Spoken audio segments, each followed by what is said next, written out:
MrBeast helping the poor. The street did not appear on any map.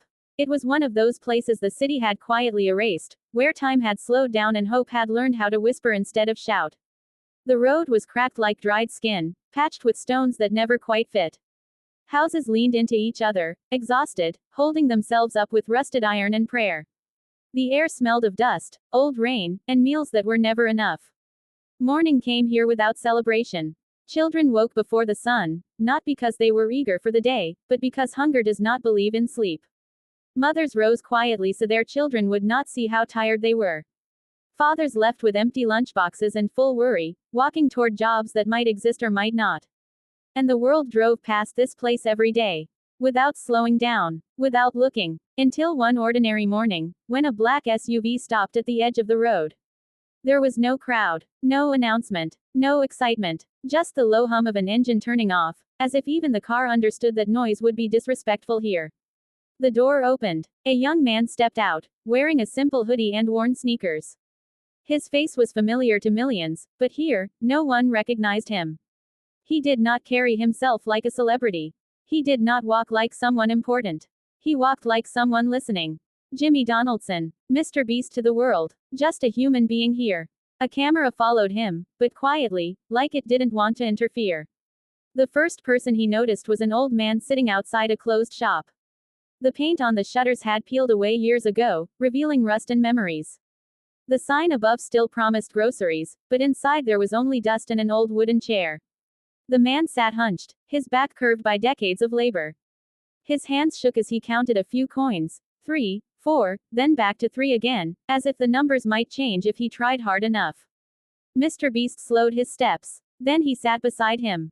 Not in front of him. Not above him. Beside him. Assalamu alaikum, he said gently. The old man looked up, startled, his eyes cloudy with age and disappointment. Wa alaikum salam, beta, he replied. They sat in silence for a moment. Silence can be uncomfortable when you are rich and busy. But MrBeast let it breathe. The man spoke first. He talked about his youth, when his hands were strong and his back straight.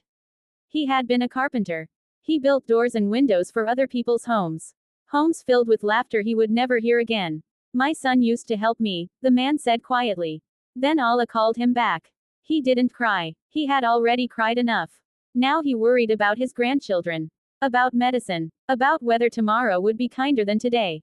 MrBeast listened without interrupting. The camera caught his eyes lowering, not for drama, but because some stories demand respect, not reactions. When MrBeast stood up, he pressed something gently into the man's hand. The old man tried to push it back. No, beta, I'm fine. MrBeast closed the man's fingers slowly. For your family, he said. The man opened his hand. And for the first time in years, his breath broke. Not because of money, but because someone had seen him. A few streets deeper, the sunlight struggled to reach the ground. Houses stood close together, as if huddling for warmth even in the heat. Inside one of them, a single bulb flickered above a woman sitting on the floor, sewing clothes with aching fingers.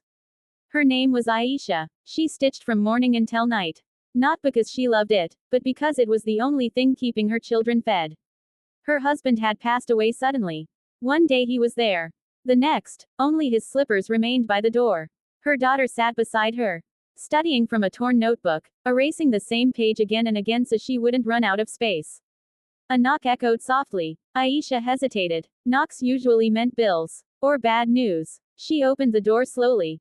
A stranger stood there. I heard you work very hard, he said. That was all. No questions. No pity. Just acknowledgement. Her eyes filled before she could stop them. Inside, MrBeast looked around quietly.